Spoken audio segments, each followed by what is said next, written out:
Talk with you about a subject that many people have been talking about for a very long time. And that subject is called success. You see, success means different things to different people. And what success might mean to me is different than what it may mean to you. And what it may mean to you is different than what it means to a kindergartner who's just trying to get a star on his homework assignment. Or perhaps to a housewife who's been trying to get her 5 kids in bed by 9 o'clock p.m. Or maybe even a corporate executive who's been working for his or her corporation for 20 plus years and only wants to become the CEO of their organization. As you could tell, we have so many different definitions of this word success, but the greatest definition I can give you today is this: success is all about self-expression. It's about being who you want to be, doing what you want to do, going where you want to go. Because when it comes to your life, you are the boss, and you have a choice. In fact, you are who you are today because of all the choices that you've made in your whole entire life. But as we're growing up, we have a lot of people who try to tell us how to make these choices. Our parents, our teachers, our bosses, our friends, even our neighbors. They try to tell us how to live our lives, what we should do, where we should go, how we should walk, how we should talk. But my question for you is this: if you're trying to be what other people want you to be, then who will be you? So the key to success is to stop conforming to other people's expectations and start performing to your own level of expectations. It's to believe in yourself. It's to know that what you want will eventually come to fruition as long as you believe it. You see, you have to have faith, and faith is knowing that what you want will eventually come to fruition as long as you believe it. And if you feed your faith, you'll find oftentimes that your fears will starve to death. Because if you believe in yourself, everyone else in the world will believe in you. Fortunately, for a long time, I didn't quite believe in myself. Actually, I used to be the kind of person that mothers would often warn their daughters about. And fathers would tell their sons, if you keep doing what Daniel Alley's doing, you're going to end up where Daniel Alley's going. Now, they had some credence to what they were saying, because as you can imagine, your reputation really is your best advertisement. I really didn't have a good reputation, because I was living so far below my potential that I was actually living in my mother's basement. By the age of 21, I had worked over 40 different jobs. I got fired from more jobs than more people had. In high school, I graduated second to last. The last guy, well, he was in jail. I was on drugs for 8 years, and I was confused. I was broke, busted, and disgusted. And I knew that I wanted to change. The only problem was that I didn't know how. Can I see a show of hands if you've ever been in a situation where you wanted to change, but you just didn't know what to do? Well, we all have been there. And maybe we're there right now. Well, I discovered that there are only 3 ways that I can make change in my life. 3 ideas I wanted to share with you today that can absolutely revolutionize your life from today. I know these tips work because I've been able to do it myself. By the age of 24, I became a self-made millionaire. I've been able to write 3 books and travel to dozens of countries. I now reach millions of people with my work. I believe that these 3 key principles can change your life, no matter how you define success. Whether you want to live to age 100, or even have a dozen kids, or just have a little house in the mountaintop somewhere no one knows about. These 3 key principles will help you to realize the success in your life. The first one is to read more books. All the books in the world can help us to solve all the problems in the world. But the truth is that we don't have to read all the books in the world because we don't have all the problems in the world. But we do have to read the books that help us to solve our problems. So for instance, if you wanted to learn about money, you better be reading books that talk about money. Or if you wanted to learn how to manage your relationships or to become a better communicator, There's a lot of books on that.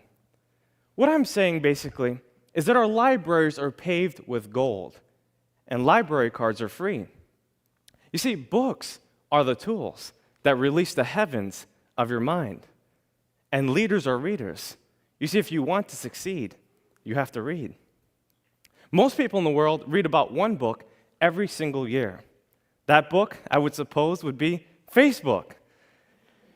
And before people even get up and do their thing, before they drink their coffee or read their paper, they read Facebook.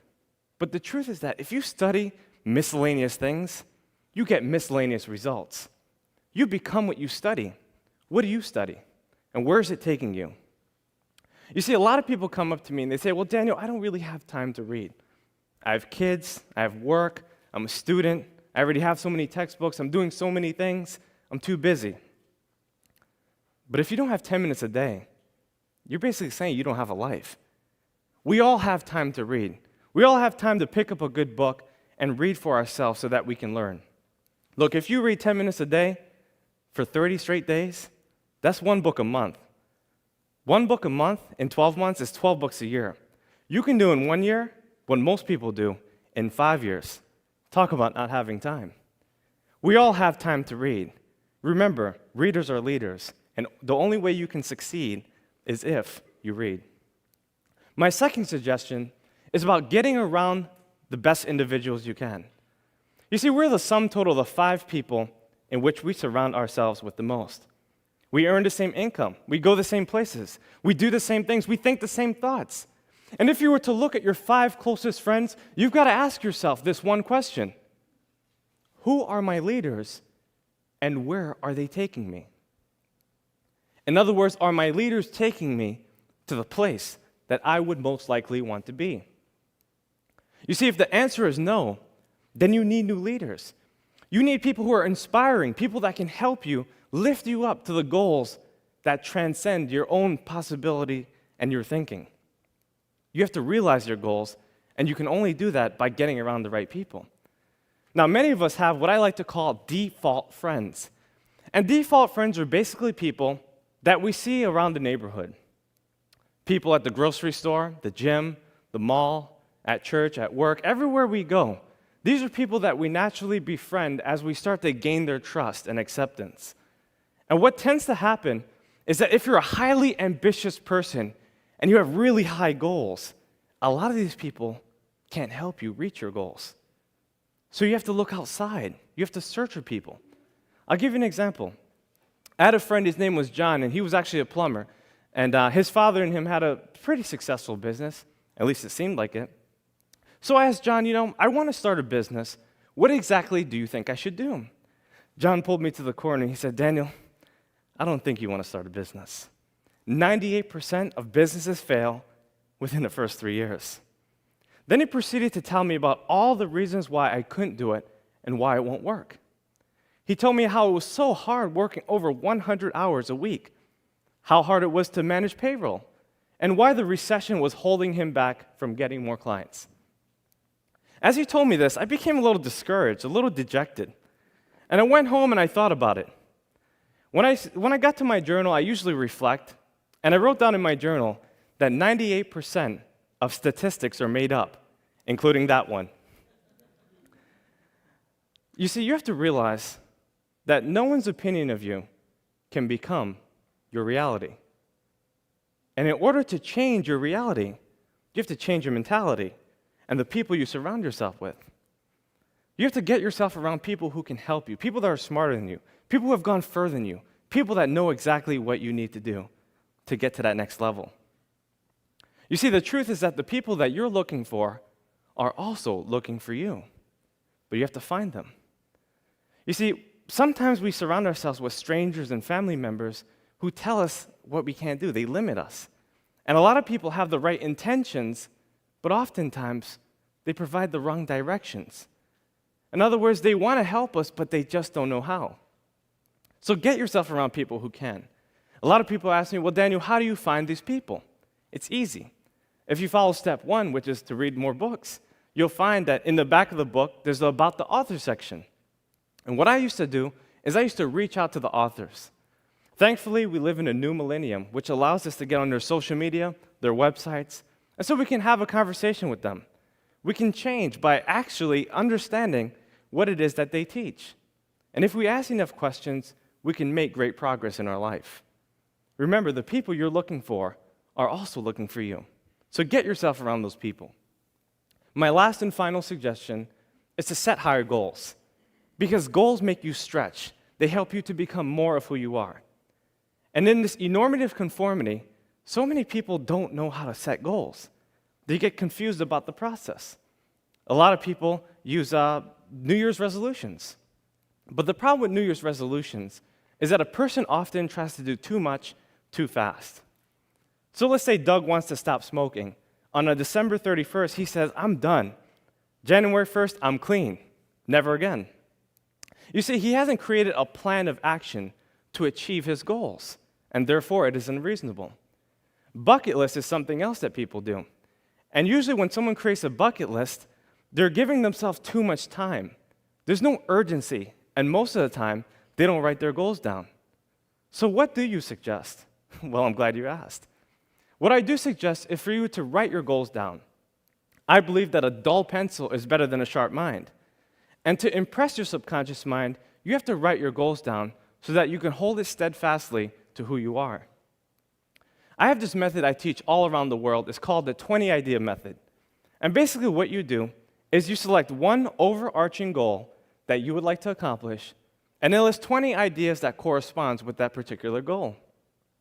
So let's say, for instance, you wanted to become a better public speaker. What are some things you can do? Well, you could watch TED Talks like you are right now. You could practice your speech, right? You can look in the mirror to challenge yourself. You could read the dictionary every day. There's so many things you can do. But could I come up with 20 ideas? And the answer is yes, I can come up with 100 if I wanted to.